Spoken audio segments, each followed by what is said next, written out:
Thank you. And Mr. and Mrs. Rubio, you are now recognized for your testimony. I am Kimberly Rubio. This is Felix Rubio. We're the parents of Alexandria Anaya, best known as Lexi Rubio, and 5 other children who all attended Uvalde Public Schools during the 2021 to 2022 school year. Calissa, who completed high school this year, Isaiah, who attends Uvalde High School, David Morales Junior High, Jalila Flores Elementary, and our 2 youngest children, Julian 8 and Lexi 10, who were at Robb Elementary. On the morning of May 24th, 2022, I dropped Lexi and Julian off at school a little after 7 a.m. My husband and I returned to the campus at 8 a.m. for Julian's award ceremony and again at 10:30 a.m. for Lexi's award ceremony. Lexi received the Good Citizen Award and was also recognized for receiving all A's. At the conclusion of the ceremony, we took photos with her before asking her to pose for a picture with her teacher, Mr. Reyes. That photo, her last photo ever, was taken at approximately 10:54 a.m. To celebrate, we promised to get her ice cream that evening. I told her we loved her and we would pick her up after school. I can still see her walking with us toward the exit. In the reel that keeps scrolling across my memories, she turns her head and smiles back at us to acknowledge my promise. And then we left. I left my daughter at that school, and that decision will haunt me for the rest of my life. Afterward, Felix dropped me off at my office, the Uvalde Leader News, and returned home because it was a rare day off for him between normal shifts and security gigs he takes to help make ends meet. I got situated at my desk and began writing about a new business in town when the news office started hearing commotion on the police scanner, a shooting on Diaz Street near Robb Elementary. It wasn't long before we received word from my son's teacher that they were safe, secure in the classroom. Once evacuated from campus, the children were reunited with parents and guardians at the Civic Center. My dad picked up Julian from the Civic Center and took him to my grandmother's house. One of our Robb kids was safe. We focused on finding Lexi. Bus after bus arrived, but she wasn't on board. We heard there were children at the local hospital, so we drove over to provide her description. She wasn't there.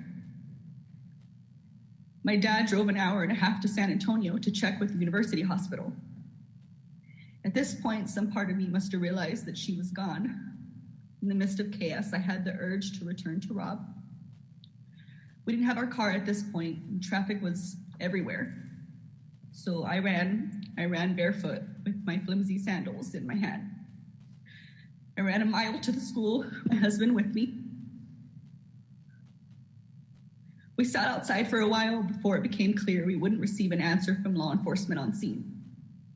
San Antonio firefighter eventually gave us a ride back to the Civic Center, where the district was asking all families who had not been reunited with their children to gather.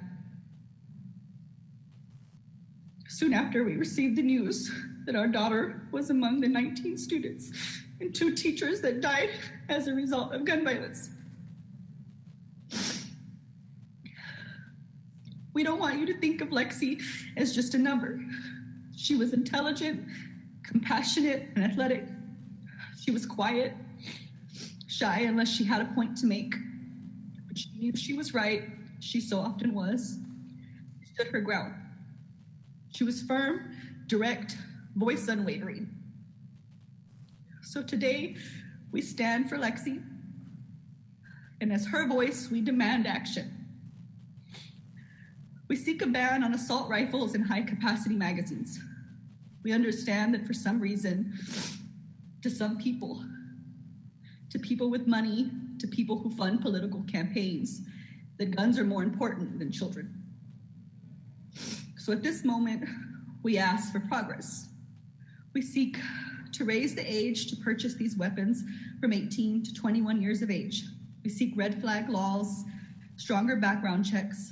We also want to repeal gun manufacturers' liability immunity.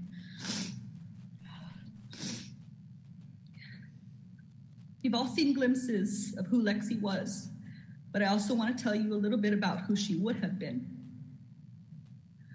If given the opportunity, Lexi would have made a positive change in this world. She wanted to attend St. Mary's University in San Antonio, Texas, on a softball scholarship. She wanted to major in math and go on to attend law school. That opportunity was taken from her. She was taken from us. I'm a reporter, a student, a mom, a runner. I've read to my children since they were in the womb. My husband is a law enforcement officer, an Iraq war veteran. He loves fishing and our babies. Somewhere out there, there's a mom listening to our testimony, thinking, I can't even imagine their pain, not knowing that our reality will one day be hers, unless we act now. Thank you for your time.